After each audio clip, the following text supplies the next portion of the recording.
What's up, guys? It's Mike, the Smokin Monkey. I'm back out here, and I've got a good one for you guys today. I don't know why my mouth just fell down the stairs, but it's a much requested topic. A lot of people have been asking me in the comment sections of my other videos, so I thought I would do a video on it. And if you've read the title, which I know you guys have, it's "Is this SV650 a good first bike, or a bike for beginners?" And yes and no. And I'm going to go over that, and I'll give you guys what I think and my point of view from riding this thing for just over a year now. And I'll tell you straight up, I didn't start on this bike. I've had a different bike before this. I actually had a 250cc for about the good part of 4 years. I rode that thing until I could save up enough money to buy this right out, and then I thought I'm gonna go and upgrade. But even when I went to go upgrade, it wasn't like I needed to upgrade. I just wanted something different. But my 250 was doing pretty much everything I wanted it to. It wasn't lacking in anything except for a little bit of power, of course, but you can do basically the same thing on this that you can do on a 250. You can go out to the countryside, go for cruises, go for rides. You could put someone on the back, do whatever you want, day trips. But I will tell you that this is a lot more comfortable, just because of the seating position and the way that the bike is set up with the handlebars, and just the ergonomics of it overall are a lot better. The first thing I'm gonna say is you've got to have self-discipline. If you're a person that can't really control themselves, you like to go out and bomb it every single time you get out there in your car, go as fast as you can and just tearing it up, then maybe you should start off on something smaller. That's not the reason I started off on something smaller, even though I am known to be a little bit of a speed freak, but that's besides the point. You should probably make sure that you can control yourself and you respect the bike for what it is. Because if you're going to go out there riding this motorcycle thinking that it's just a bicycle with an engine and I can go out there and try to put it to its limits, then you're going to be surprised. You're going to be in a lot of trouble. And I'm just going to say it's got more power than you would think. Like, you go out there and you ride other motorcycles and you think that, yeah, I can go out there and I can ride a bigger bike because I've ridden some 150 dirt bikes or whatever the case may be. Be careful, man. Go out there and test ride some shit. See what it's actually like when you're on the road, because it's a lot different when you're actually sitting in the saddle and going down the road than looking at some figures on a screen and looking at some numbers thinking, oh yeah, it doesn't have that much power, I think I can handle that. You'd be surprised. The next thing I'm gonna say is check your insurance. Get insurance quotes on whatever bike you want to buy, and see if you can even get insurance. Because to be honest with you, when I was buying this, I called around to a lot of different places, and there's only 2 companies in the entire country that will give me insurance on this. Because I'm 27 at the moment, and everyone's saying, nope, you got to be 30 to ride a naked sports, or you got to be this or that, or you have to have these requirements. And there's only 2 companies that will insure me on this thing, and I actually pay pretty good insurance. I pay $93 Canadian a month, or I think it's around $1,100 a year, something like that. It's not terrible. It's actually pretty good. So check your insurance, make sure that you qualify for insurance on the motorcycle you want to buy. And if it's this one, then call around, see if you have stipulations like that in your region where you live, and hopefully, I wish you guys luck that they insure it for you. The last thing I'm gonna say is do the motorcycle riding course. Do the course, get yourself familiar with motorcycle riding, with the techniques of riding, with what you should do when you're out there and you encounter different situations.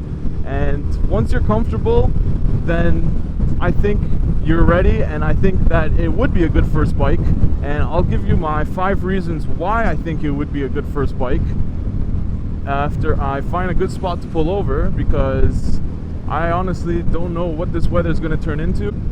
But if you guys meet all those criteria and you guys can get insurance, you'll do the riding course, you can control yourself, you're mature enough that you know you'll respect the bike and you won't go out there trying to kill yourself, because you give all of us a bad name, people that ride motorcycles. We don't want to be out there looked at like, oh yeah, people just speed in front of us, cut us off, all they do is just ride the road the way they want to ride, they don't follow the rules. We don't need people like that giving us bad names, because most motorcycle riders are actually good riders, they're good people, they ride properly, they don't go out there doing stupid shit. And I'll be honest with you guys, if you meet all that criteria, I think it is a good first bike. And I'll give you 5 reasons why I think it's a good first bike, or a good beginner bike, just after I find a nice spot to pull over here, and we'll go from there. So see you guys in a second. Alright guys, so is the SV650 a good first bike or a good beginner bike? And I'm gonna say yes, it is, for 5 reasons that I've got written down. And the first reason is, it's honestly a great handling bike. People will look at this and they'll say that it is heavier on paper. Well, it's heavier physically, but when they're looking at stats, comparing different motorcycles, they will say this is heavier than most motorcycles out there in its class. It is about 50 pounds heavier than the MT-07, and that's its direct competitor. I actually have a video comparing the two motorcycles if you'd like to see. Link is down in the description. But it has great handling. It actually balances itself great. I've never had an instance where I'm sitting at the light thinking the bike is pulling to the left or to the right when it's just sitting on flat, even ground. It balances itself really well. It doesn't have any kind of like wind pull, I would say, I guess. When you have crosswinds, it doesn't really push you as much because it doesn't have fairings. You can kind of get the wind to go underneath you, as well as it gets through here, all in this section, all in here. It kind of lets the air through. I know it's not a big passage, but believe me, it helps a lot more than having a big plastic panel here. On my 250, I got pushed around a lot, and it weighed exactly the same amount as this thing. I think maybe 30 pounds less. It's not a big difference. So I'm telling you guys, it balances really great, it handles really great, it's nimble, it goes in and out of turns nice. If you need to dodge something on the road, a pothole or a squirrel or whatever it may be, believe me, you have the confidence to do it. The suspension is very confidence inspiring. There's nothing bad I could say about the handling. The next thing I will say is it's reliable. This is a hella reliable bike. It does everything you need it to do. I've never had it let me down. I've never had it stall out on me, like just die for no reason. I've never had any issues in the 4,000 kilometers I've been riding. And if you look on the forums, there isn't really many issues with these engines. These engines are pretty bulletproof. They built them pretty well. There's a lot of research that goes into these things, and it shows. It runs smooth. It doesn't vibrate. It honestly has no downsides that I can tell you. I would like a higher revving bike, but other than that, it's totally reliable. The engine's great. The power is there. Power delivery is awesome. It starts at around 4,000 RPMs, and you can crank it all the way up to 10,000 before a red line, and you're happy, man. The bike is happy. You're happy. The next thing I'm going to say is how easy it is to work on. Everything is right there. I've had somebody actually mention that they had to remove the tank to add coolant to it, and that is how you're supposed to add coolant to it as well. That is how you change the air filter. Unfortunately, the air box sits in this portion here underneath the tank, and that's what that is. To add coolant though, I suspect you could just open the radiator cap and add coolant there. As long as you know how to bleed the system properly, you should be fine. But reading the owner's manual, I do know exactly what you guys are talking about, and yes, it does tell you have to remove your gas tank, which is kind of a pain in the ass. But everything else, from routine services like changing the oil, your filter is right there, your drain plug is right at the bottom, you fill it here, there's your window. What more do you need? Brakes are easy to change, they're just like any other bike. You have got dual rotors in the front, so dual calipers, 2 sets of brake pads. and you've got a single caliper in the back, one set of brake pads, one rotor. And after 4,000 kilometers, I will say my brakes are pretty good. They were looking at the brakes last time I went in, and they told me they were about 60% life left, so I'm happy with that. And the next thing I'm going to say is the maintenance costs are actually really low. Changing the oil is nice and cheap. It takes about 2 liters or 2.5 liters if I'm not mistaken. I can't remember exactly now, but I know it's very little. The oil filter is like $6. To do the entire oil change probably cost me like $30, so that's not going to break the bank any budget. I haven't had to replace tires yet, but I know that tires aren't going to be too crazy. That all depends on what kind of tires you want to buy yourself. If you want to get something a little bit more out there, a little bit more expensive, then obviously that's going to cost you more. But I know that replacing the regular tires with a little bit something better than what's on there now is not going to be nuts. And my last point, number 5, is it's so much fun to ride. People actually love these things. People with all kinds of experience, from seasoned riders, mature riders, new riders, everybody in between. Everybody loves this thing. Ask people who have been on one, and nobody's going to say that it's a bad ride. It's a lot of fun. There's a lot of power. It's nimble. What else do you want on a bike? That's the perfect mixture right there. A lot of people complain about the seat not being too comfortable. I don't know. Mine's broken in.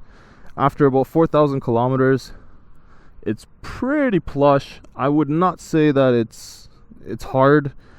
I actually will be testing out a new seat if anybody's interested, but that's just for the channel, for you guys. Me personally, I like the look of the original seat, and it feels great on my ass.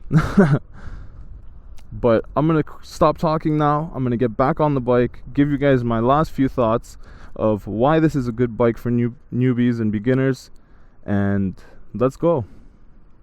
So those are my top 5 reasons why I think it would be a good first bike if you can handle yourself. But if there's anything else you guys want to know or anything I missed, definitely ask me, because I know there's going to be questions. I know there's going to be other aspects of riding the motorcycle that I haven't talked about, but those are just the 5 things that came to mind for me, and that would be the most important to a new rider, I would think. And there is some other aspects that I would talk about, such as comfort and fuel economy and all of that, but I don't want to bore you guys, and I already have videos on all those topics on my channel, so definitely browse through my channel, see if there's something else that is answering some of your questions or maybe piques your interest. But if you don't see a video on there, then let me know, and I'm happy to always make something for you guys to answer your questions. And somebody was talking about how buttery my downshifts are, while another guy was saying how I shouldn't be revving it out so much. Well, at the end of the day, like I told him, and I wasn't trying to be a dick, if you rev it out, as long as you're rev matching and your RPMs are matching and you're not getting any kind of jerkiness or any kind of just jerkiness is not throwing you forward, it's not giving you any kind of throwing you off balance, then you should be fine. Like, you go up a gear, you go down a gear, let this guy in.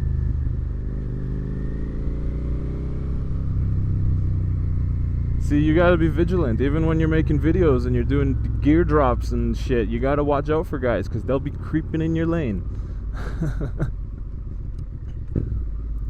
And you usually never shift down to first, but if I'm going through a parking lot or I'm cruising at like really slow speeds, then yeah. But if you're coming to a stop at a light, there's no point to be doing that. But since I'm getting a little off topic here, and I pretty much covered everything for you guys that I could think of, I'm gonna end the video off here. Thanks for watching, guys. Please don't forget to subscribe and leave me a like and a comment. Let me know what you thought. Let me know if I missed anything, and hopefully I'll see you guys on the next video. And until then, ride safe out there, guys. Peace.